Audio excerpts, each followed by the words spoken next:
Hi, welcome to my main talk. It's Steve Messenger, HPC Specialist, Solutions Architect from AWS, and we're going to be talking about building an ARM HPC cluster on AWS.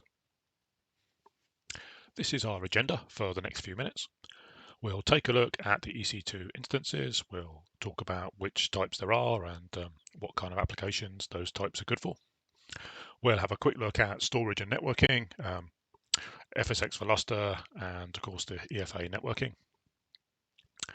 We'll dive into a cluster configuration. I'll show you the config file to build a cluster with everything we're going to talk about. Next, we'll deploy the cluster.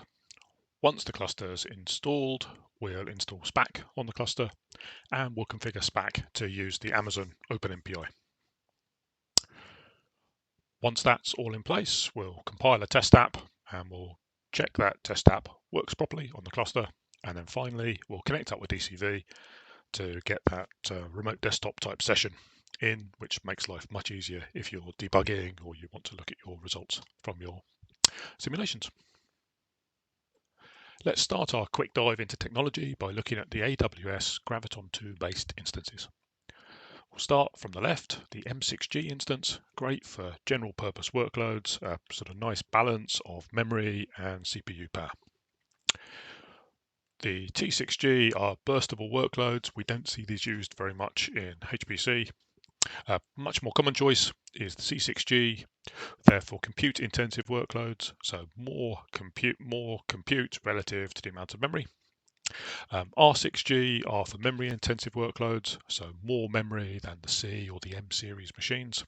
Again, don't see these too commonly in HPC applications.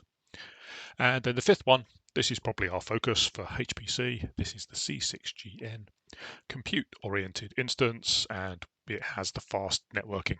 So that helps us greatly scaling our parallel runs. And then finally on the right, we've got our new instance, the X2GD. Again, don't see these too often in HPC. I guess the main point here is there's lots of different kinds of instances. You can pick the one that suits the workload the best. So however much memory you need, one of these options will have the right sort of settings for you. A very quick look at storage here. So block storage, these are the devices that will look like local disks on your instances. So we'll just have general purpose SSDs here. If we wanted something faster or with better I/O, there's options around we could use. Our network file storage, a couple of common options are EFS. So that's a share that works right across a region. Looks a bit like NFS really, though there's a lot more behind the scenes. And then Fsx for Lustre, that's our performance parallel file system. So we'll deploy that as well. It's a good choice for lots of HPC apps and very common in the HPC industry generally. And then finally, object storage. So S3, very rare you see any AWS solutions without S3 involved somewhere. We'll have some files in S3 standard, and there'll be things like startup scripts for our instances, and will help customize things and make them work exactly the way we want to. The next step on our whirlwind tour of AWS HPC technology is the Efa Fabric Adapter. This is a low latency network adapter, kernel bypass to drop down the communications latencies. Far more information online if you want to dive into it, but for our purposes, it's just a quick way to make applications scale. It gives you MPI performance running on hundreds and thousands of cores, much more efficient than going through the TCP stack and having a more traditional type network. Quick example of what this can do. This is CFD++ scaling. You'll see with the Efa adapter, the scaling goes much better than with a standard network card. We've looked at quite a lot of theory behind HPC and AWS. Let's get a little bit more practical now and start creating a cluster and building up our configuration. For the next few steps, we're going to be using Cloud9. So there's nothing special about Cloud9 in this context. Any login shell with access to the AWS SDK will work for you. You can install the SDK on Windows, Linux, and Mac. But Cloud9 is just an easy way to enter those commands and to give you a text editor that's easy to use. No need to wrestle with VI or Emacs if you don't want to. So here's the Cloud9 interface. A couple of things we need to do now. Let's make sure that we have the latest AWS CLI installed. So just a pip command there, pip3 install AWS CLI -U -user. That will update that for us. That shouldn't take very long at all.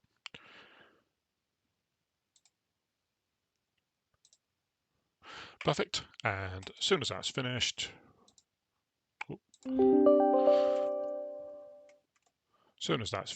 we can install AWS ParallelCluster.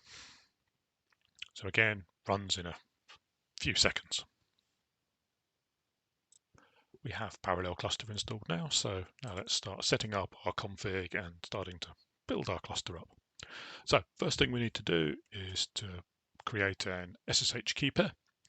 So if you haven't got one already, you can make one with the command on the screen there. I'll pop all these commands into a file at the end and a link to it, so no need to take notes like crazy on it. And then we'll check the permissions and make sure that that file is nice and safe.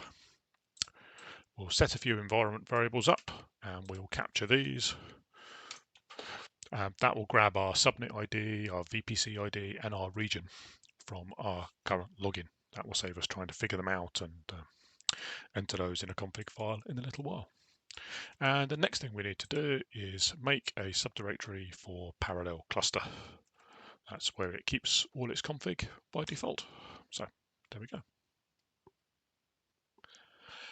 So next thing to do now is we'll make an S3 bucket and we'll copy across a startup script into that bucket. So first things first, let's create a bucket.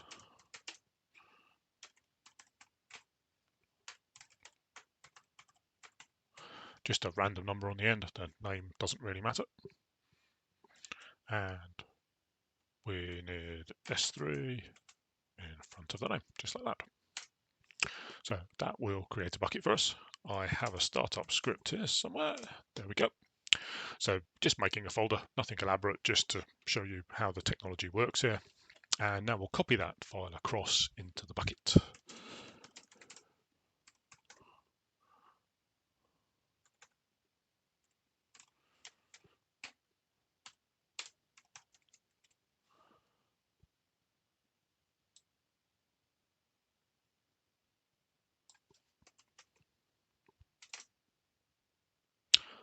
Okay, there we go. Next thing I always do is just a really quick check, make sure that that file is exactly where I think it is. We'll need the path in a little while to copy into the config file. So ls, the name of the bucket and the name of the file, just check it appears exactly how you think it should. Let's dive into that config file that we have in place to build the cluster.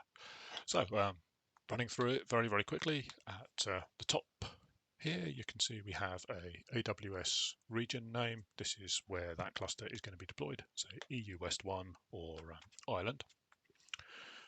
A few global options, and then in the VPC section we can see that we've specified our VPC ID and our master subnet ID. So this is going to control the availability zone that that cluster gets popped into when it's built. In the cluster default section, a few key settings here. We've got key name. So this is the SSH key that is going to end up on the head node of the cluster so that you can log into it. We have our base OS, a Linux 2 is Amazon Linux 2. You can have CentOS here or other choices if you want to. Scheduler specifies our job scheduler that we're going to install. So Slurm is the default, but it's here just for clarity. We specify our master's instance type, so c6g.large. Next line here, the S3 read-write resource. This is adding permissions to buckets for the cluster. So it means any of the machines in the cluster can read and write files from any of our S3 buckets. It's a little bit lax permission, and you probably want to tighten it up in the real world, but handy for demos and for working on things. Underneath, we have our post install line. This is specifying our startup script. So it's a path to the startup script in the bucket. when the instance is installed, they'll download this script and run it as a part of their initialization. And then underneath, we've got a few settings lines here. These point to the later sections of the config file, which we'll run through. So let's carry on through the config. Now here we have our compute queues. So there's 3 different compute queues set up here. I have one with small instances, C6G extra large. Same syntax for each one. We have a queue. That queue points at a resource setting. The resource setting tells you the kind of machine it's going to be and the minimum and maximum count. So same basic format for each queue. One difference for the C6GN is here we specify enable Efa equals true. This switches on the Efa networking, so that gives you the ability to have the higher performance interconnects between instances. Very important if you're running MPI jobs and running on more than a handful of machines. So let's skip past the queues and look at the last few parts of the config. So we have a EBS share here. So this is /shared. This will be shared from the head node of the cluster to all the compute nodes. So just gives you another place to share files. We have an Fsx File System. So Fsx for Lustre. This will be a little Lustre file system. I've got 1.2 terabytes here. Obviously you can make this much bigger. And here it's just scratch. So we don't need anything permanent for what we're doing here. Next thing is EFS. So this is an EFS share. Again, will be visible on all the compute nodes. So then finally, we've got our DCV default section. This switches on DCV on the master node, which means you can connect up with a remote desktop type session. Now we have the config file in place, we can build our cluster. So command we'd use is this just here. This will create a cluster, name will be my cluster, and it'll pick up the default config file from the .parallelcluster/config that we were looking earlier. If we wanted to specify a specific config file, we could put -c and the name of the config file at the end. I won't do this here because I've deployed one already. We don't want to wait for 10 minutes, maybe 15 while it's building. We can have a look and see how our cluster's doing. So here we can see my cluster, the create is complete. And let's log into it. So pcluster, SSH, name of the cluster, -i, and then wherever the key file is. That will log us into the cluster. So this is now the head node of our Slurm cluster. If we look here with sinfo, for example, the standard Slurm commands, we can see we've got our 3 queues, maximum of 8 nodes, as we specified in our config, and then you can look at the names in the node list and you can see the types of instances that we could have here. Now the cluster's installed, we can log in and we can have a look at what's there already. So there's a few modules there which can save you some time when you're configuring, particularly for MPI applications. So we have our OpenMPI module here and a few others. The OpenMPI is what we're going to use in the next few steps. I've copied across a MPI Hello World application already. There we go. You can see it there, just very, very simple. So if we want to compile it and run it on our cluster, first we load up our OpenMPI module and then we can compile our application.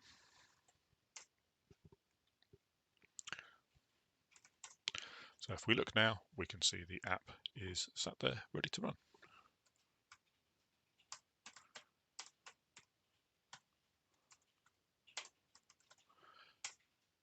And then we can run our app, MPI run, -n, the number of ranks we need, and then the name of the program. So running on the head node, of course, here, we haven't popped this job into Slurm yet. Running stuff on the head node is interesting, of course, but not really what we should be doing with the cluster. I've copied across a submission script here. So let me show you how that looks. So this is a submission script that we can send into Slurm, and then Slurm will manage the queues for us, fire up a machine, run the computation that we've asked for, and then shut the machine down again once it's finished.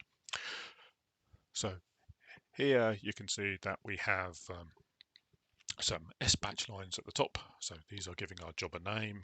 We have our N tasks, which specifies the number of tasks for this job, 4 in this case. And then we have an output file. So this is where the output's going to go. And then finally, we have our MPI run line, which will actually run this job for us. To submit this job into Slurm, we run sbatch and then the name of the script. That will give us a job ID, job number 2. We can have a look in the queue and we can see that that job is there. You notice that we've got a node assigned. It's just picked up our default queue. And at the moment, it's got status CF, so it's configuring. So behind the scenes, those instances, or instance in this case, are turning on and they'll be available to run the job shortly. If we pop quickly back to the main console screen, you can see that our instance has deployed and is now ready to start that job. Let's jump back into our Cloud9 instance while we're waiting to see that compute node disappear. Let's do something useful with our time, and what we'll do now is install SPAC. So SPAC is a nice, easy way to install open source software. I normally grab it like this.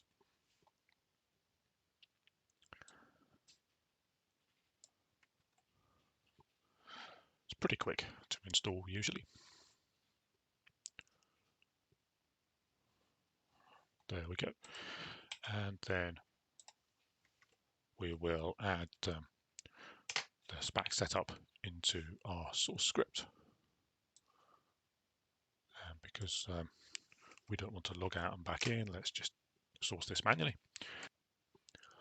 So we have SPAC installed now. Let's have a look at the list of products that we could get. So huge list of applications there. One piece of config that's good to put in place is to tell SPAC about the OpenMPI that we already have installed on these instances.